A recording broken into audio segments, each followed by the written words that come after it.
Hey comic kids, Cash Cow back with another video. Hope you guys out there taking care of yourself, doing well with everything that's going on right now. Know it's been a minute, been a few days since I shot a video, so I'm gonna hit you guys with comic stock spotlight. Right now, if anybody that's new that's gonna watch this video, Comic Stock Spotlight is a series where I chronicle and highlight the villains. They don't get enough love.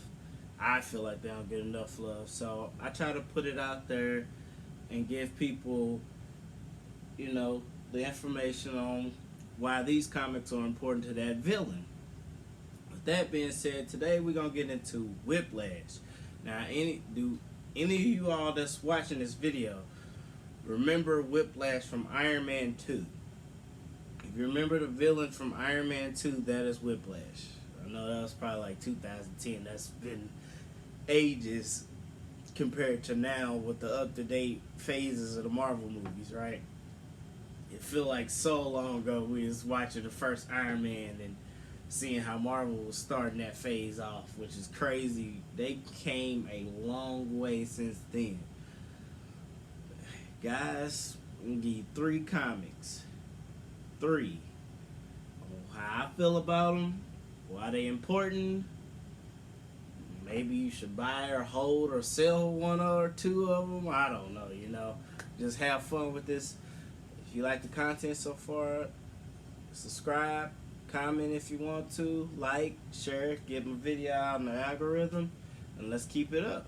And with the first one, guys, we have Iron Man number 28. Alright? Hopefully you guys can see that. The glare ain't too bad on that. Now they're like, okay, why is that so special? This is actually the death of Whiplash. Now let me go back and kind of explain his powers. He has titanium whips, courtesy of Justin Hammer. He provided him the technology in that, which is why I think Justin Hammer is going to be very important in the Armor War series. But we'll get to that with the video down the road. Number 2, he has a bulletproof suit that he actually wears as well. So if he's able to swing the these whips to they can get up to 25 feet, but he also can use it to where he can catapult himself. He can latch on to stuff and throw it. He mastered the technology of these whips, and they're titanium. So know what that means. Unless you Magneto, you're gonna have a rough day stopping that. But this is the death of that character.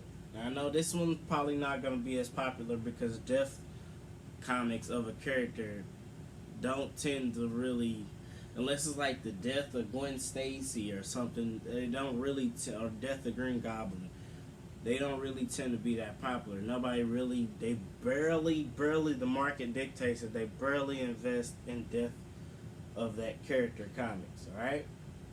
So this one for me is kind of a sell. I don't see it really getting that high. I think this may be like Iron Man Volume 2 or 3, so it's down the road. Right? Alright, guys? That's Iron Man number 28, okay? Now with the next one, we got the Invincible Iron Man number 146. Alright? Now people, if you actually follow Whiplash and you follow his books, then you know he has a personality switch, a change. This is when he becomes Backlash. So he's introduced as Backlash, right? He's no longer go by the moniker of Whiplash. This is his first appearance as being Backlash. Totally different. I guess you could probably say that one, he's probably more black than purple, but he still has a purple cape, so kind of the same thing, right? Nothing really changes. He still uses the titanium whips and all that stuff. In the comics, he uses a regular whip, kind of. For the most part, he's pretty good with a whip. So I think they just upgraded as he got further along, and they had to do the CGI version couldn't make him like an Indiana Jones type character where he's good with the whip, but that's about it, you know? So I understand. Also, you guys might want to understand with Whiplash, he was a former research engineer and he is a weapon specialist. So that's kind of why he had some ties into where he had some connections to where he could get to know Justin Hammer, because he was a weapon specialist as well and an engineer. So why would Justin Hammer be your friend, right? This one right now would be a hold for me. I would hold that comic. Now, don't get it twisted. Whiplash has probably seen his peak when Iron Man 2 came out. But that does not mean that he cannot be brought back out for a new series or rebranded as a new character. Iron Man is not the only person he fights, you know, guys. So remember that when you see characters have been used in past movies, and if it's been far off for a while, they could bring them back out. And then with the emergence of Disney Plus, you know it's only a matter of time. A person can appear here in the show, there in the show, 1 episode, 2 episodes, and the comic will go right back up like it never left. That's a hold for me, guys. Alright? But that's very important. If you're a Whiplash fan, it's very important to get that one. Because, you know, if they did Whiplash, they can also rebrand them and bring them back out as Backlash. And if they do that, you know what's happening with that comic. Alright. Last one but not least, guys. Tales of Suspense number 97. This is his first appearance. First meeting of Captain America and Black Panther, and the first cameo of Madame Masque. Alright? This, if you talk about the bread and butter of Whiplash, this is the comic you guys need to invest in. This one actually has some decent gains. Like, it's, for the most part, you'll probably find one for probably the $30 to $50 mark, depending on the grade of the comic, obviously.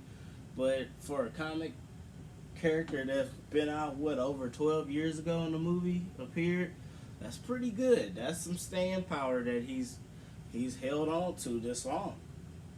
And I say with that to say, once the character is brought out in the movie, doesn't really go back down to being dirt cheap unless the movie's horrible. Iron Man 2 was okay. It wasn't as good as the first one. But it had some good play. I mean, not good play, excuse me, y'all. It had some good parts to the movie to it. And they had Mickey Rourke playing as the villain, so pretty sure they're not going to bring him back. If they do, that would, hey, it is what it is. I could see him being more of a mentor towards the next, like Whiplash or Backlash, but that's neither here or there. And with that being said, guys, this concludes my 3 comics of Whiplash and Backlash that I'm showing you guys for Comic Stock Spotlight. This is a buy. If you were trying to invest in anything Whiplash, this is the one you need to really get. That's his first appearance. Like I said, first meeting of Captain America and Black Panther, and that's the first cameo of Madame Masque. And I think it may be speculation that she may be getting brought or introduced sometime soon in the MCU. So this can see another Spike again. It's not the first full appearance, but it's the first cameo. So, like I said, guys, be diligent on your hunt. Stay safe. Be sure to comment, subscribe, like the content. Continue to follow me. It's Cash Cow out with another video, y'all. Y'all be safe.